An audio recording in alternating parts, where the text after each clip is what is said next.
I feel deeply honored and privileged to stand here before you today representing the citizens of the State of Israel. We are an ancient people. We date back nearly 4,000 years to Abraham, Isaac, and Jacob. We have journeyed through time. We've overcome the greatest of adversities. And we reestablished our sovereign state in our ancestral homeland, the land of Israel. Now, the Jewish people's odyssey through time has taught us two things. Never give up hope, always remain vigilant. Hope charts the future. Vigilance protects it. Today, our hope for the future is challenged by a nuclear-armed Iran that seeks our destruction. But I want you to know that wasn't always the case. Some 2,500 years ago, the great Persian king Cyrus ended the Babylonian exile of the Jewish people. He issued a famous edict in which he proclaimed the right of the Jews to return to the land of Israel and rebuild the Jewish temple in Jerusalem. That's a Persian decree. And thus began an historic friendship between the Jews and the Persians that lasted until modern times. But in 1979, a radical regime in Tehran tried to stamp out that friendship. As it was busy crushing the Iranian people's hope for democracy, it also led wild chants of death to the Jews. Now, since that time, presidents of Iran have come and gone. Some presidents were considered moderates, others hardliners. But they've all served that same unforgiving creed, that same unforgiving regime. That creed that is espoused and enforced by the real power in Iran, the dictator known as the supreme leader. First Ayatollah Khomeini, and now Ayatollah Khamenei. President Rouhani, like the presidents who came before him, is a loyal servant of the regime. He was one of only 6 candidates the regime permitted to run for office.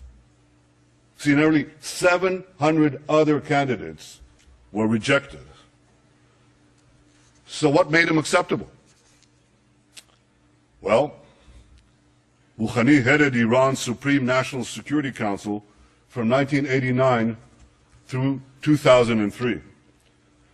During that time, Iran's henchmen gunned down opposition leaders in a Berlin restaurant. They murdered 85 people at the Jewish Community Center in Buenos Aires. They killed 19 American soldiers by blowing up the Khobar Towers in Saudi Arabia. Are we to believe that Rouhani, the national security advisor of Iran at the time, knew nothing about these attacks? Of course he did. Just as 30 years ago, Iran's security chiefs knew about the bombings in Beirut that killed 241 American Marines and 58 French paratroopers. Rouhani was also Iran's chief nuclear negotiator between 2003 and 2005. He masterminded the the strategy which enabled Iran to advance its nuclear weapons program behind a smokescreen of diplomatic engagement and very soothing rhetoric. Now I know, Rouhani doesn't sound like Ahmadinejad, but when it comes to Iran's nuclear weapons program, the only difference between them is this. Ahmadinejad was a wolf in wolf's clothing. Rouhani is a wolf in sheep's clothing. A wolf who thinks he can pull the wool over the eyes of the international community. Well, like everyone else, I wish we could believe Rouhani's words. But we must focus on Iran's actions. And it's the brazen contrast, this extraordinary contradiction between Rouhani's words and Iran's actions that is so startling. Rouhani stood at this very podium last week and praised Iranian democracy. Iranian democracy, he said. But the regime that he represents executes political dissidents by the hundreds and jails them by the thousands. Rouhani spoke of, quote, the human tragedy in Syria. Yet Iran directly participates in Assad's murder and massacre of tens of thousands of innocent men, women, and children in Syria. And that regime is propping up a Syrian regime that just used chemical weapons against its own people. Rouhani condemned the, quote, violent scourge of terrorism. Yet in the last 3 years alone, Iran has ordered, planned, or perpetrated terrorist attacks in 25 cities in 5 continents. Rouhani denounces, quote, attempts to change the regional balance through proxies. Yet Iran is actively destabilizing Lebanon, Yemen, Bahrain, and many other Middle Eastern countries. Rouhani promises, quote, constructive engagement with other countries. Yet 2 years ago, Iranian agents tried to assassinate Saudi Arabia's ambassador in Washington, D.C. And just 3 weeks ago, an Iranian agent was arrested trying to collect information for possible attacks against the American embassy in Tel Aviv. Some constructive engagement. I wish I could be moved by Rouhani's invitation to join his wave, a world against violence and extremism. Yet the only waves Iran has generated in the last 30 years are waves of violence and terrorism that it has unleashed in the region and across the world. Ladies and gentlemen, I wish I could believe Rouhani, but I don't. Because facts are stubborn things. And the facts are that Iran's savage record flatly contradicts Rouhani's soothing rhetoric. Last Friday, Rouhani assured us that in pursuit of its nuclear program, Iran, this is a quote, Iran has never chosen deceit and secrecy. Never chosen deceit and secrecy. Well, in 2002, Iran was caught red-handed, secretly building an underground centrifuge facility in Natanz. And then, in 2009, Iran was again caught red-handed, secretly building a huge underground nuclear facility for uranium enrichment in a mountain near Qom. Rouhani tells us not to worry. He assures us that all of this is not intended for nuclear weapons. Any of you believe that? If you believe that, here's a few questions you might want to ask. Why would a country that claims to only want peaceful nuclear energy, why would such a country build hidden underground enrichment facilities? Why would a country with vast natural energy reserves invest billions in developing nuclear energy?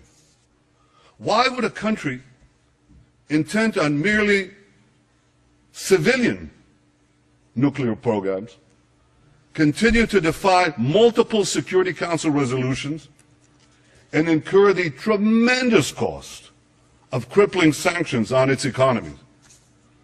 And why would a country with a peaceful nuclear program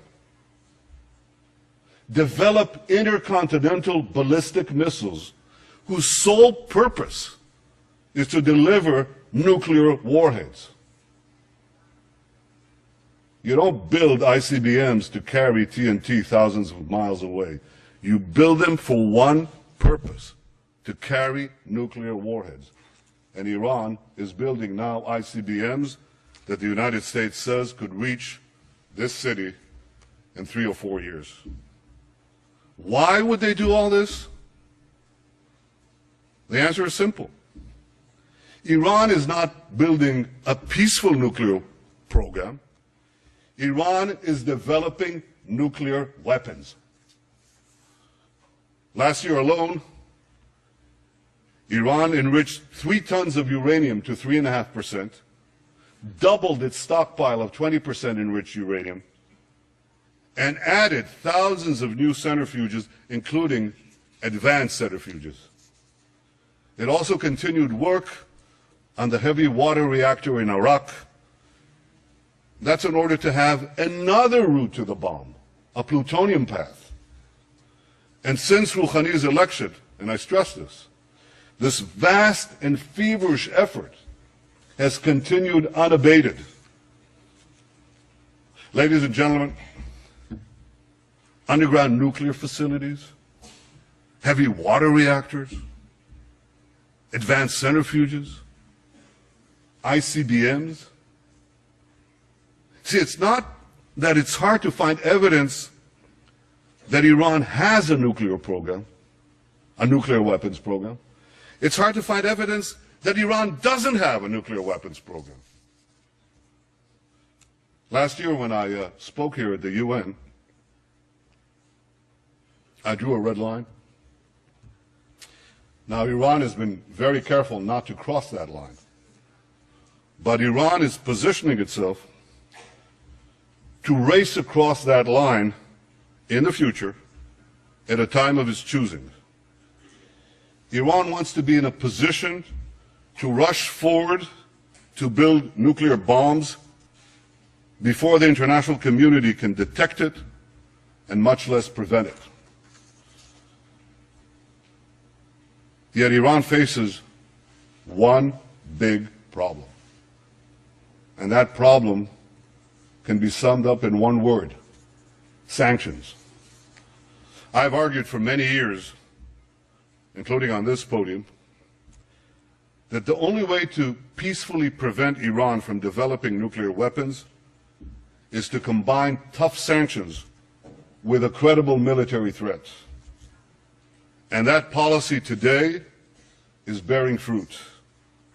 Thanks to the efforts of many countries, many represented here, and under the leadership of the United States, tough sanctions have taken a big bite off the Iranian economy. Oil revenues have fallen, the currency has plummeted, banks are hard-pressed to transfer money. So as a result, the regime is under intense pressure from the Iranian people to get the sanctions relieved or removed. That's why Rouhani got elected in the first place. That's why he launched his charm offensive. He definitely wants to get the sanctions lifted, I guarantee you that. But he doesn't want to give up Iran's nuclear weapons program in return. Now, here's a strategy to achieve this. First, smile a lot. Smiling never hurts. Second, pay lip service to peace, democracy, and tolerance. Third, offer meaningless concessions in exchange for lifting sanctions. And fourth, and the most important, ensure that Iran retains sufficient nuclear material and sufficient nuclear infrastructure to race to the bomb at a time that it chooses to do so. You know why Rouhani thinks he can get away with this? I mean, this is a ruse. It's a ploy. Why does Rouhani think thinks he can get away with it? Because he's gotten away with it before. Because his strategy of talking a lot and doing little has worked for him in the past. He even brags about this. Here's what he said in his 2011 book about his time as Iran's chief nuclear negotiator. And I quote, "While we were talking to the Europeans in Tehran, we were installing equipment in Isfahan." Now, for those of you who don't know, the Isfahan facility is an indispensable part of Iran's nuclear weapons program. That's where uranium ore called yellow cake is converted into an enrichable form. Rouhani boasted, and I quote, "By creating a calm environment, we were able to complete the work in Isfahan." He fooled the world once. Now he thinks he can fool it again. You see, Rouhani thinks he can have his yellow cake and eat it too. And he has another reason to believe that he can get away with this. And that reason is called North Korea. Like Iran, North Korea also said its nuclear program was for peaceful purposes. Like Iran, North Korea also offered meaningless concessions and empty promises in return for sanctions relief. In 2005, North Korea agreed to a deal that was celebrated the world over by many well-meaning people. Here's what the New York Times editorial had to say about it. Quote, "For years now, foreign policy insiders have pointed to North Korea as the ultimate nightmare, a closed, hostile, and paranoid dictatorship with an aggressive nuclear weapons program. Very few could envision a successful outcome, and yet North Korea agreed in principle this week to dismantle its nuclear weapons program, return to the NPT, abide by the treaty's safeguards, and admit international inspectors. And finally, diplomacy, it seems, does work after all." Ladies and gentlemen, a year later, North Korea exploded its first nuclear weapons device. Yet, as dangerous as a nuclear-armed North Korea is, it pales in comparison to the danger of a nuclear-armed Iran. A nuclear-armed Iran would have a chokehold on the world's main energy supplies. It would trigger nuclear proliferation throughout the Middle East, turning the most unstable part of the planet into a nuclear tinderbox. And for the first time in history, it would make the specter of nuclear terrorism a clear and present danger. A nuclear-armed Iran in the Middle East wouldn't be another North Korea. It would be another 50 North Koreas. Now, I know that some in the international community think I'm exaggerating this threat. Sure, they know that Iran's regime leads a these chants, death to America, death to Israel, that it pledges to wipe Israel off the map. But they think that this wild rhetoric is just bluster for domestic consumption. Have these people learned nothing from history? The last century has taught us that when a radical regime with global ambitions gets awesome power, sooner or later, its appetite for aggression knows no bounds. That's the central lesson of the 20th century. And we cannot forget it. The world may have forgotten this lesson. The Jewish people have not. Iran's fanaticism is not bluster. It's real. This fanatic regime must never be allowed to arm itself with nuclear weapons. I know that the world is weary of war. We in Israel, we know all too well the cost of war. But history has taught us that to prevent war tomorrow, we must be firm today. And this raises the question, can diplomacy stop this threat? Well, the only diplomatic solution that would work is one that fully dismantles Iran's nuclear weapons program and prevents it from having one in the future. President Obama rightly said that Iran's conciliatory words must be matched by transparent, verifiable, and meaningful action. And to be meaningful, a diplomatic solution would require Iran to do four things. First, cease all uranium enrichment. This is called for by several Security Council resolutions. Second, remove from Iran's territory the stockpiles of enriched uranium. Third, dismantle the infrastructure for a nuclear breakout capability, including the underground facility at Qom and the advanced centrifuges in Natanz. And four, stop all work at the heavy water reactor in Iraq aimed at the production of plutonium. These steps would put an end to Iran's nuclear weapons program and eliminate its breakout capability. There are those who would readily agree to leave Iran with a residual capability to enrich uranium. I advise them to pay close attention to what Rouhani said in a speech to Iran's Supreme Cultural Revolutionary Council.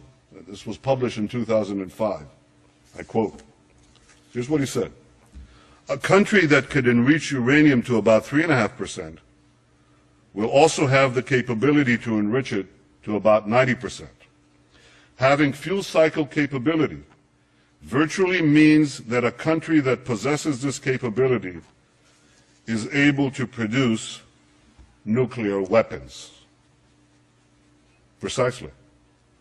This is why Iran's nuclear weapons program must be fully and verifiably dismantled.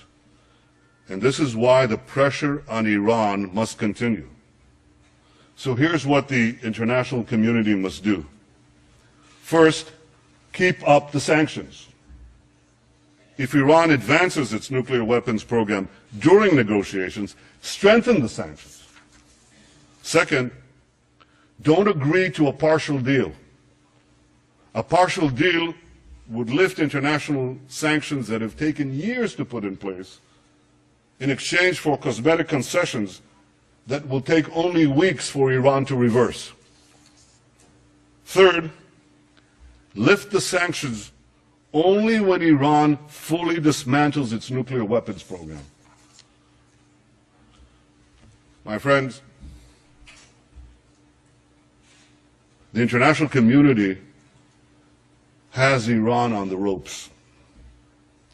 If you want to knock out Iran's nuclear weapons program peacefully, don't let up the pressure. Keep it up. We all want to give diplomacy with Iran a chance to succeed. But when it comes to Iran, the greater the pressure, the greater the chance. 3 decades ago, President Ronald Reagan famously advised, trust but verify. When it comes to Iran's nuclear weapons program, here's my advice. Distrust, dismantle, and verify.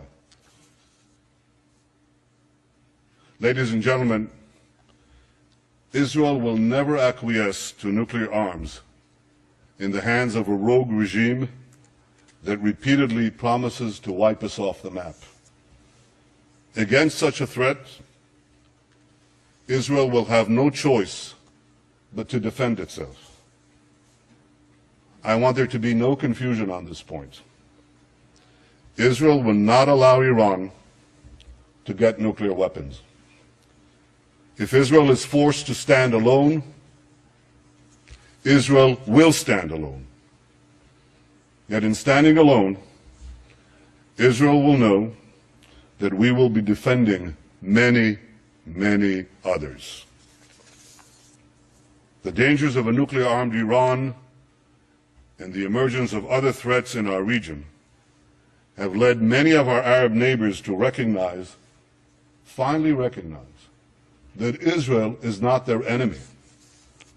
And this affords us the opportunity to overcome historic animosities and build new relationships, new friendships, new hopes. Israel welcomes engagement with the wider Arab world. We hope that our common interests and common challenges will help us forge a more peaceful future. And Israel continues to seek an historic compromise with our Palestinian neighbors, one that ends our conflict once and for all. We want peace based on security and mutual recognition, in which a demilitarized Palestinian state recognizes the Jewish state of Israel. I remain committed to achieving an historic reconciliation and building a better future for Israelis and Palestinians alike. Now, I have no illusions about how difficult this will be to achieve. 20 years ago, the peace process between Israel and the Palestinians began. 6 Israeli prime ministers, myself included, have not succeeded at achieving peace with the Palestinians. My predecessors were prepared to make painful concessions. So am I. But so far, Palestinian leaders haven't been prepared to offer the painful concessions they must make in order to end the conflict. For peace to be achieved, the Palestinians must finally recognize the Jewish state, and Israel's security needs must be met. I am prepared to make an historic compromise for a genuine and enduring peace, but I will never compromise on the security of my people and of my country, the one and only Jewish state. Ladies and gentlemen, one cold day in the late 19th century, my grandfather, Nathan, and his younger brother, Judah, were standing in a railway station in the heart of Europe. They were seen by a group of anti-Semitic hoodlums who ran towards them, waving clubs, screaming, "Death to the Jews." My grandfather shouted to his younger brother to flee and save himself. And he then stood alone against the raging mob to slow it down. They beat him senseless. They left him for dead. And before he passed out, covered in his own blood, he said to himself, "What a disgrace. What a disgrace. The descendants of the Maccabees lie in the mud, powerless to defend themselves. He promised himself then that if he lived, he would take his family to the Jewish homeland and help build a future for the Jewish people. I stand here today as Israel's Prime Minister because my grandfather kept that promise. And so many other Israelis have a similar story, a parent or a grandparent who fled every conceivable oppression and came to Israel to start a new life in our ancient homeland.